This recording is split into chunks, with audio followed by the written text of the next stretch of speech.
सब लोग मरकज में जो थे करीब आ गए कि इतनी बड़ी रकम आई है। मौलाना ठुकरा दिए, ले जाइए। नहीं मौलाना, मैं गरीबों के लिए आया हूं, जामा मस्जिद के सामने बहुत गरीब आए, तकसीम कीजिए। एक साहब ने उनका लगेज, उनका सूटकेस, उनका बैग तब्दील किए। पूछे कि ये अचानक कैसे तब्दील हो गया? लोगों ने बताया कि ये तब्दील हुआ है, किसी साथी ने, किसी रफीक ने लाया है, ये उन्हें ही दीजिए। कैसी किफायतशारी से चलाएं।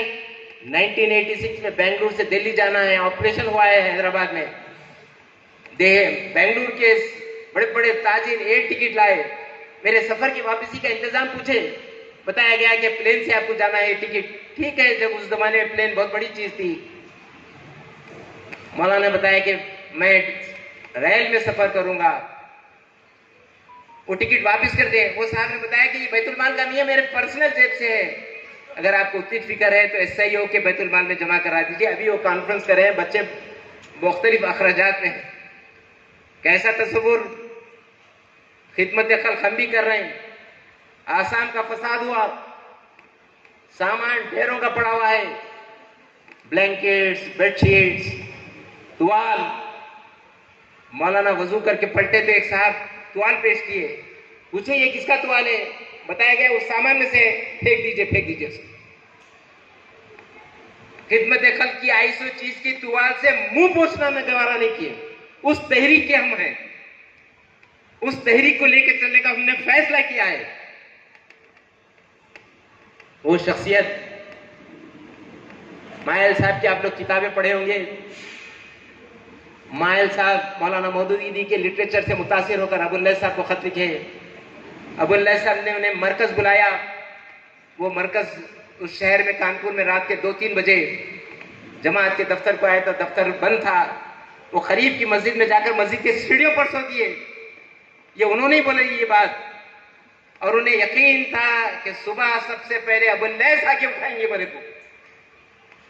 और उस मस्जिद में सबसे पहले जिस शख्सियत ने इंटर हुई, उसके दरवाजे पर वो अबुल लैथ थे। भाई उठाए, उठिए भाई, उठिए। वाकिफ नहीं थे माइल खैराबादी से। इन्होंने उठ गए। इन्होंने पूछा कौन, आप कौन है? उन्होंने बताया कि मैं अबुल लैथ। वो शख्सियत, उनकी रॉयल्टी, बड़े उसके मुल्क गए, वो लाखों के रुपए की रॉयल्टी उन्हें दी गई। उन्हें एक होटल पे वहां के पब्लिशर्स बुलाकर दावत दिए। जब लाखों रुपए उनके सामने रखे, उन्होंने लेने से इनकार कर कर दुनिया में जहां खुदा के लिए, खुदा के दीन के लिए जिहाद हो रहा है, उसके लिए लगा दी। कैफियत ऐसी कि उन्हें देखे तो उन्हें उनकी जरूरत बताती, लेकिन वो अपने माल को खुदा की राह में देने में तरजीह दिए। मुस्लिम साहब का तस्करा भी सुनते हैं आप। मुस्लिम साहब रिटायर्ड होने वाले हैं। उनके वो लोगों को मालूम हुआ कि मुस्लिम साहब रिटायर्ड होंगे, कुछ पैसे मिलेंगे। दावत के अखबार के दफ्तर से मैनेजर घर गए, भाभी बोल के दरवाजे में पुकारे उनको, बोले कि भाई साहब को कुछ पैसे मिलने वाले हैं। और भाई साहब, यकीन है कि भाई साहब किसी को देंगे। और एक साहब अपनी बेटी की शादी मुस्लिम साहब से कर्ज लिए बाद से डेट डिसाइड करने वाले हैं। उस खातून ने भी ये जवाब दी, मेरी बहनों सुनो, वो रकम मुस्लिम साहब की, वो जाने, वो रकम जब को जाने, वो किसको देते मुझे कोई परवाह नहीं है। ऐसे खवातीन तैयार हुए। IK गुजरवाल, इमरजेंसी में गिरफ्तारी हुई मुस्लिम साहब की रात में। दूसरे दिन पहुंच गया सेल्फ ड्राइविंग करते हुए। बच्चों को बुला के बताया कि मैं तुम्हारा चाचा हूं, मैं कुछ रकम दूंगा, तुम मां तक पहुंचाओ। बच्चे बताए कि हम पूछ के आते हो। जब घर में गए, मां ने कहा नहीं चाहिए हमें पैसे, गुजराल साहब के पैसे नहीं चाहिए। वो उस वक्त वो इंफॉर्मेशन मिनिस्टर थे। गुजराल साहब जोर से पुकारे, भाभी ये सरकार के पैसे नहीं है, मेरे पैसे हैं, मैं देने आया हूं अपने भाई के बच्चों के लिए। भाभी ने जवाब दिया, हमें तुम्हें भी, तुम्हारे भी पैसे नहीं चाहिए, तुम्हारी सरकार के भी नहीं चाहिए। हमारा किरदार, हमारे बुजुर्गों का किरदार कैसा बुलंद, कैसी कुर्बानियां इस तहरीक के बारे में। जात की कुर्बानी दिए, अपनी राय की कुर्बानी दिए, अपनी ईगो की कुर्बानी दिए, अपने माल की कुर्बानी दिए, अपनी वक्त की कुर्बानी दिए। ये इस ये काम हम तीसरा करें। चौथा काम जो इस वक्त शदीद जरूरत है, इंतशार को डेवलप ना करें। हमारा कल्चर क्या हो गया, हम जाते वलीमे में खाते, शादी में खाते, दूसरे तीसरे दिन मौलवी साहब निकलते मस्जिद से, अपन भी ठहरे हुए रहते, उन्होंने बोलते बच्ची आई, दीनदारी नहीं है। अरे तुम दीनदारी ढूंढे, तुम बोले पहले रंग होना, उसके बाद हाइट होना, उसके बाद क्वालिफिकेशन होना, उसके बाद बच्चे भाया बाहर होना, बाबा NRI होना, आखिर में ने बताया कि मुझे जो कुछ कुरान सिखा नहीं, बहू को कुरान सिखाते खानदान की। अभी 2024 में इंतकाल हुआ।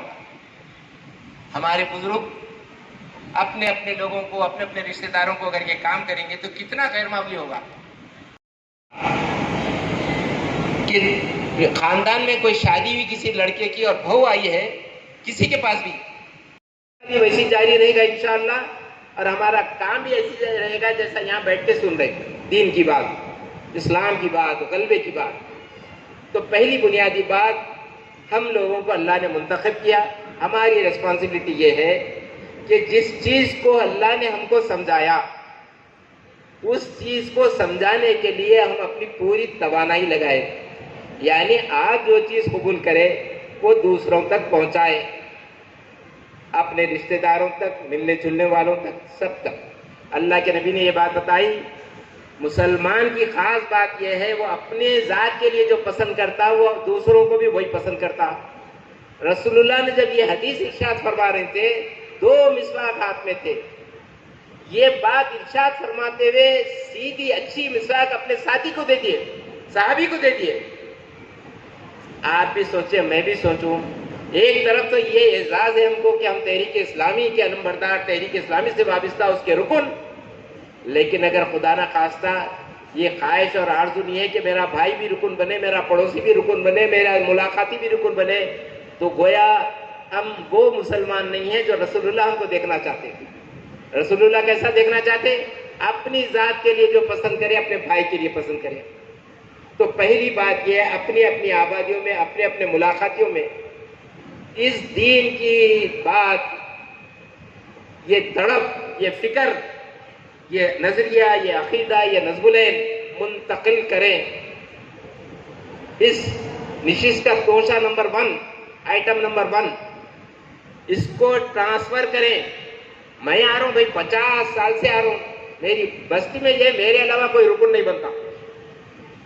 हाय, कई की रुकनियत आपकी, वो रुकनियत कई की जो दूसरों को रुकन ना बना सके। एजाज तो आपको होगा कि ठीक है आप सिंगल, वहां भी 4 आदमी को लेके नहीं पेश कर सकेंगे खुदा के दरबार में कि बार ये ताला, ये नजरिया में 4 लोगों को पेश किया। एक मौके पर एक बुजुर्ग से बात हो रही थी, मुख्तलिफ शिकायतें थी, हमको उस इलाके में जिम्मेदार बनाए थे। इत्तेफाक से हमारी बात से, जबान से ये बात निकली कि मौलवी साहब जो कुछ कर रहे हैं यहाँ से दिल्ली तक होने और करने दीजिए, उस पर जो गिरफ्त करते, बात करते पहुंचाइए, लेकिन कम से कम अपने जाते हुए 2 कदम से चल रहे हम, 4 खांदों पे जाना है, वो 4 खांदे ये गवाही दे, ये मौलवी साहब मेरे को जमात इस्लामी का लिटरेचर पहुंचाए, ये मौलवी साहब मेरे को तफहीमुल कुरान पहुंचाए, ये मौलवी साहब मेरे को कुरान का सही फहम दिए, ये मौलवी साहब मेरी जिंदगी को तब्दील किए।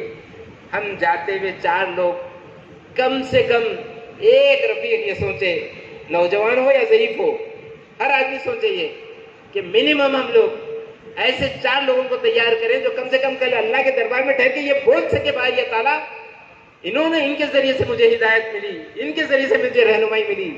अल्लाह के नबी ने तो बशारत दी है, जो आदमी को आपके जरिए से नेमत मिलेगी, इस्लाम मिलेगा, दीन मिलेगा, फहम मिलेगा, आपकी मगफिरत का जरिया बनेगी। तो पहली बात, फिर उसके बाद का मरला है अपने रिश्तेदार। अल्लाह के नबी का उसवा कहते क्यों? रसूलुल्लाह सल्लल्लाहु अलैहि वसल्लम रिश्तेदारों को जमा किया। मैं और आप भी दावत देते, बेटे की शादी की देते, पोतरे के अकीकी की देते, बेटे के वलीमे की देते, लेकिन कभी अपने घर पर खुदा का दीन समझाएंगे बल्कि रिश्तेदार को नहीं बुलाते। मैं तो 65 साल का हो रहा हूं, मैं तो नहीं बुलाया। साफ करो जो चीज है हकीकत, वादा करो इंशाअल्लाह ये काम करूंगा। आप लोग दुआ कीजिएगा ये काम मेरे लिए अल्लाह आसान कर दे। लेकिन आप भी फैसला करें आज के बाद, हम कम से कम करीबी रिश्तेदार मुख्तलिफ मौकों पर बुलाते, हम खुदा के दीन के लिए घर पर बुलाइए और समझाइए। मैं जवानी से जिस जमात का नाम लेता था, जिस तफहीम का नाम लेता था, जिस मौदूदी का नाम लेता था, जिस लिटरेचर का नाम लेता था, वो मुझे दीन ये समझाया, मैं आज तुमको समझा दे रहा हूं। रसूलुल्लाह क्या किए सल्लल्लाहु अलैहि वसल्लम? रिश्तेदारों को जमा किए, जमा कर कर बात रखी। दूसरा आइटम, दूसरा काम मुझे भी करना है और आपको भी करना है। और ये बहुत आसान काम है अगर करने का फैसला करें। हमारे लिए मुश्किल नहीं है। हमारे को अपने करीबी रिश्तेदार, भाई बहन, बहन भाई, भांजे भतीजे, समधी समधन, इनको बुलाना कोई इशू नहीं है। और बच्ची के माँ बाप, आपके बहू के माँ बाप तो आप इशारा करें तो आ जाते। जिस दिन शादी उस दिन से सरेंडर, उन्होंने तो नहीं बोल ही नहीं सकते, और आप जो बोलेंगे मुंडी हिलाएंगे यस यस बोल के। तो आपका मेरा काम है कि करीबी रिश्तेदारों को बुलाना चाहिए। बुलाकर खाना पे गुफ्तगू, मोदी पे गुफ्तगू, अमित शाह पे गुफ्तगू, सैलाब पे गुफ्तगू, बस के एक्सीडेंट पे गुफ्तगू नहीं है तो दीन पर नहीं है। हमारी टैग को माइनस अगर कर देते तो हम इस्लाम को माइनस कर देते, बाकी सब टॉपिक पे गुफ्तगू होती। मार्केट की वैल्यू हो गई, फ्लाटा बढ़ गए, अमेरिका में ये हो रहा, ऑस्ट्रेलिया में ये हो रहा, कनाडा में ऐसा होगा। खुदा के वास्ते मैं और आप अपने रिश्तेदारों को बुलाकर एक वक्त तो कम से कम अल्लाह के पसंदीदा दीन के बारे में, किताबुल्लाह के बारे में, सुन्नत रसूलुल्लाह के बारे में बताएं। तीसरी बात ये इस वक्त शदीद जरूरत है, वो है अपनी आबादियों में जैसा जैसा शहर बढ़ रहा है, आदमी अजनबी हो रहा। पहले बस्ती में इंटर होते, एक साहब का पहुंचते तो उन्होंने पूरी बस्ती की रिपोर्ट रख देते थे। अब एक कॉम्प्लेक्स में रह रहे लेकिन मालूम नहीं है कौन कौन रह रहे। आप कोशिश कीजिए मिनिमम अपने आसपास बसने वाले लोगों से ताल्लुकात हो, और जिन लोगों को कुरान पढ़ने पढ़ाने आता, उर्दू पढ़ने पढ़ाने आता, रिटायर्ड हुए बस क्या नहीं कर सकते। हमारे बुजुर्ग बहुत कुछ कर सकते, कुछ नहीं साहब। आपके गली के बच्चों को उर्दू सिखा दिए तो बहुत बड़ा दीनी कंट्रीब्यूशन है आपका। उर्दू से कितनी दूरी हो गई, अब तो रोमन आ गई। हैदराबाद के एक बहुत बड़े इस्लाही आलिम दीन मौलाना तकीउद्दीन साहब, जिनके शागिर्द हाफिज रशादुद्दीन साहब भी हैं, अल्लाह उनकी मग़फ़िरत करे। उन्होंने एक मौके पे बात बताई थी कि एक मस्जिद में एक साहब दाखिल हुए, एक नौजवान ठहरा हुआ था, उससे पूछे मियाँ बैतुल खला किधर है? वो तो मौज़न साहब का कमरा बता दिया। ये उर्दू कर दिए हम। कम से कम हमारे बुजुर्ग जो रिटायर्ड हुए, लाख लाख रुपए वजीफा रहा साहब, 1-1 लाख तारे चमकते हैं आसमान पे से, वैसे आप लोग नजर आएंगे। इन दोनों अजला में अब सिवाय आप लोगों के कोई बैठे नहीं है जो खुदा की बात, खुदा के दीन की बात सुनने और उस पर अमल करने के लिए। तो गोया आप सेलेक्टेड है, और रसूलुल्लाह ने ये बशारत दी कि इन लोगों का तस्करा फरिश्ते करते हैं। तो इस एतबार से हमको जो सेलेक्ट किया अल्लाह मियाँ, हजारों लोग हैं कामारेड्डी में और निज़ामाबाद में, हजारों मुसलमान हैं, हजारों मुसलमान माएँ और बहनें हैं। अल्लाह ने इतनों को सिलेक्ट किया, गोया आप सिलेक्टेड हैं। इंसानी फितरत जब अपने आप को सिलेक्टेड समझती तो उसके अंदर कुछ तब्दीली वाक़ई होती। आप कहीं देखेंगे लोग हज को जा रहे हैं, एक खानदान से 20-25 लोग आते विदा करने, लेकिन एक मरला होता कि हाजी अंदर चल जाता, छोड़ने वाले बाहर हो जाते। उस वक्त छोड़ने वाले जिन आंखों से हाजी को देखते हैं, उसकी खुशनसीबी को देखते हैं, उस पे उसने जो एहराम बांधा है उसको देखते हैं, तो दिल में जो गए उन्हें ख्वाहिश होती है कि फिर मौका मिले, और जो नहीं गए हैं उन्हें ख्वाहिश होती है कि अल्लाह मुझे एक मौका दे। तो गोया आप लोग इस महफिल में अल्लाह ताला की तरफ से सेलेक्टेड अफराद हैं। जाहिर है दुनिया में किसी चीज़ के लिए सेलेक्ट होते हैं तो उसकी रिस्पॉन्सिबिलिटी भी मुख्तलिफ होती है। जब आप दीन के काम के लिए इस इलाके में सेलेक्ट हो गए